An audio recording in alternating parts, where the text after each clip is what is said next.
En tant que l'un des principaux aéroports d'Allemagne et l'un des 20 plus grands d'Europe, l'aéroport de Düsseldorf est aussi animé que possible. Il est tôt dans l'après-midi du 11 avril 1996, et comme d'habitude, les arrivées affluent. Le premier niveau du terminal A est envahi de passagers. Certains attendent leurs bagages, d'autres se dépêchent vers les portes d'embarquement pour leur vol. Des centaines de personnes avancent, sans savoir qu'une catastrophe se joue, cachée à seulement 3 mètres au-dessus d'eux. Un chauffeur de taxi est sur les lieux, attendant des clients. Dans un terminal bondé, il est le premier à remarquer quelque chose de suspect. Des étincelles tombent du faux plafond dans la zone des arrivées. Il est 15h33 et 2 pompiers du service d'incendie de l'aéroport arrivent sur les lieux. Une odeur particulière flotte dans l'air, mais ils ne trouvent pas sa source. On dirait qu'une installation électrique couve. Depuis le fleuriste voisin, une vendeuse montre une fine colonne de fumée qui sort de la bouche d'aération. C'est un incendie. Soudain, le plafond brille et des braises enflammées tombent. Pas de temps à perdre, les pompiers sur place alertent toute la brigade des pompiers de l'aéroport. En quelques minutes, des dizaines de pompiers arrivent. Ils amènent tout ce qu'ils ont avec eux, mais le feu est introuvable. Il est caché au-dessus des dalles du faux plafond. Puis, à 15h58, l'incendie se révèle dans toute sa force. Le plafond de tout le terminal est englouti par les flammes. L'aéroport est en feu, et c'est un incendie énorme. Cet après-midi fatidique, des soudeurs travaillaient sur un joint de dilatation de la voie d'accès surélevée au-dessus du terminal A. Les ouvriers ont commencé à souder à 13h, totalement inconscients des dangers qu'ils étaient en train de créer. De minuscules gouttelettes de métal en fusion tombaient sur la couche supérieure du terminal. Entre le plafond et la route, il y avait une couche d'isolation en polystyrène qui était hautement inflammable. Pendant plus de 2 heures, l'isolation chauffait jusqu'au seuil de l'embrasement généralisé. Les gaz libérés par la combustion lente du polystyrène remplissaient un espace confiné au-dessus du plafond. Lorsque la température de ces gaz a atteint son maximum, ils se sont enflammés simultanément dans tout le terminal. En une fraction de seconde, un immense incendie a englouti tout le plafond. Paradoxalement, les pompiers de l'aéroport ignoraient la gestion des incendies en bâtiment, étant seulement formés pour les feux d'avion. La brigade des pompiers de Düsseldorf a alors été appelée en renfort et est arrivée à l'aéroport à 16h07. À ce moment, l'incendie avait gagné le 2e étage du terminal. Un feu d'une telle ampleur dépassait les capacités des 2 camions de pompiers et de le camion-citerne. 8 minutes plus tard, l'officier commandant a appelé toutes les unités de la ville et des communes voisines à intervenir sans délai. La brigade des sapeurs-pompiers de Düsseldorf comprend des professionnels et des volontaires, répartis dans 7 casernes professionnelles et 10 casernes de volontaires. 120 pompiers permanents et 250 volontaires à chaque quart. Avec les pompiers de l'aéroport et des communes voisines, 701 pompiers et 215 véhicules étaient sur les lieux pour éteindre l'incendie et sauver les personnes à l'intérieur. Les pompiers de Düsseldorf n'avaient pas connu un incendie d'une telle ampleur depuis longtemps. L'un d'eux se souvenait avoir utilisé une lance qui pompait 50 gallons d'eau par minute sans succès. C'est seulement après avoir utilisé une lance 4 fois plus grosse qu'ils ont commencé à maîtriser l'incendie.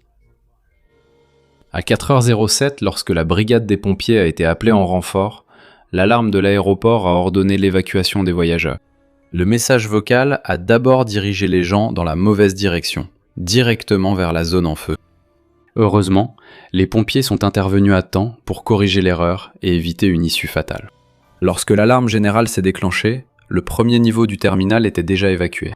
Cependant, il y avait encore plus de 2000 personnes au niveau 2, 3, 4 et 5, ainsi que dans le garage adjacent. Ils ont dû évacuer rapidement car l'incendie s'est propagé vite. Le feu a englouti tout le contenu du terminal au niveau 1, y compris les tapis roulants en caoutchouc épais qui ont produit une fumée dense et dangereuse. La fumée et le feu se sont propagés par les cages d'escalier, les ouvertures des escalators et les gaines de câbles et d'aération du plafond, jusqu'au niveau 2. Le 2e niveau mesurait 9 mètres de haut, soit 2 fois plus que le premier, mais avait une surface plus petite. À l'intérieur, un 3e niveau en mezzanine abritait des salons d'aéroport. Les 2 étages se sont vite remplis de fumée. Tandis qu'un groupe de pompiers luttait contre l'incendie au 1er niveau, d'autres secouraient les personnes aux étages supérieurs. Des secouristes se sont rassemblés devant l'aéroport pour soigner les blessés, majoritairement atteints de problèmes respiratoires.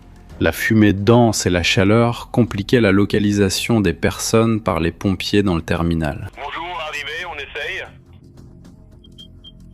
On ne capte plus la fréquence ici à l'intérieur. Oui, essayez de sortir de là, nous avons un incendie important, un gros incendie à voir. Oui, essayez de quitter les lieux d'une manière ou d'une autre. Ça ne marche pas. Cassez les fenêtres, les gens s'organisent maintenant. Oui, nous voulons partout depuis la voie aérienne vers la Tchéquie. Partout depuis l'aviation vers la Tchéquie.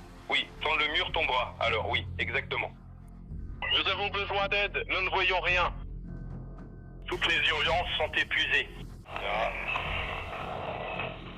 S'il vous plaît, venez, nous avons besoin d'aide. Dans un cas, 9 passagers ont été piégés dans le salon d'Air France à l'aéroport. C'était un salon en libre service, sans personnel présent pour guider les occupants vers la sécurité. Plusieurs appels téléphoniques ont été passés depuis le salon, le dernier à 4h19. Allô ?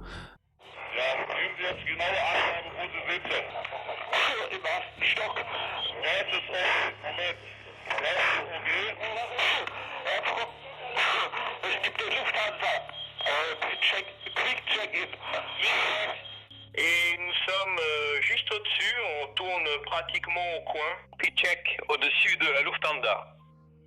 Oui, je suis de la Lufthansa, quick check. Oui, d'accord. Ok. Ensuite, montez les escaliers, d'accord. Bien qu'un des appelants ait décrit leur emplacement, aucun des secouristes ne connaissait la configuration du terminal. Étant à seulement 8 mètres de la sortie de secours la plus proche, tous les occupants sauf un sont morts asphyxiés.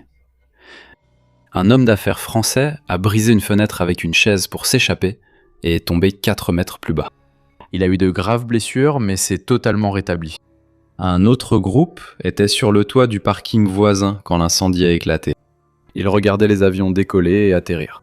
Dès qu'ils ont remarqué de la fumée provenant du terminal en dessous d'eux, ils se sont précipités vers la sortie. Malheureusement, ils ont fait le mauvais choix en s'échappant du toit par les ascenseurs. Les ascenseurs se sont ouverts au premier niveau, qui était en feu. En raison de l'épaisse fumée qui remplissait le hall, les capteurs étaient bloqués et la porte est restée ouverte. Eux aussi sont morts par suffocation. Il y avait aussi 3 policiers piégés à l'intérieur du terminal, qui ont eu plus de chance. Voyant le feu les encercler, ils ont contacté leur collègue à la radio dans son bureau. Ernst J. Walter s'est précipité à l'intérieur du terminal pour sauver les 3, mais il a été repoussé par une fumée épaisse et toxique. Pour échapper à l'aéroport en flammes, les policiers ont tout tenté. Avec une pioche, ils ont essayé de briser une fenêtre, mais sans succès. Ils ne pouvaient pas faire grand-chose. À la dernière minute, des pompiers munis d'un équipement de protection contre la fumée sont arrivés à la porte. Ils ont trouvé les 3 policiers au sol, respirant encore. Ensuite, à travers la fumée et les flammes, ils ont tous été mis en sécurité. Les pompiers ont lutté près de 4 heures pour éteindre l'incendie. Finalement, à 19h20, les pompiers ont déclaré que l'incendie était maîtrisé. Les derniers foyers de l'incendie ont été éteints 2 heures plus tard.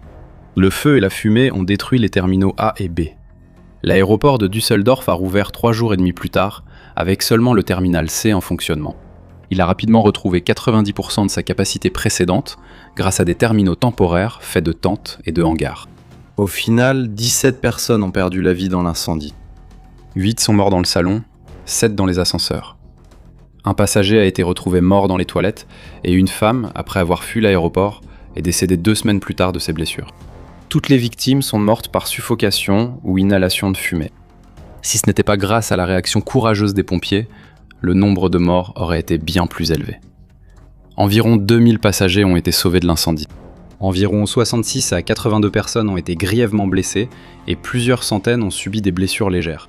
La mort de 17 personnes, des centaines de blessés et des dégâts s'élevant à 1 milliard de marks allemands, soit plus de 600 millions de dollars américains à l'époque, ont nécessité une enquête approfondie. Des gouttelettes de métal en fusion tombées sur l'isolant avaient clairement provoqué l'incendie. Une couche de 3 pouces d'épaisseur d'isolant en polystyrène hautement inflammable avait été installée illégalement sous la dalle en béton de la voie d'accès. Entre celle-ci et le faux plafond du hall d'arrivée, il n'y avait rien d'autre qu'un vide non protégé. L'isolation était trop près du tablier supérieur et exposée au métal chaud provenant du soudage. Les gouttelettes ont brûlé l'isolation en polystyrène, ce qui a créé une énorme quantité de gaz et augmenté la température dans cet espace vide. À un moment donné, la température a atteint le point critique et a enflammé 1000 pieds carrés du plafond.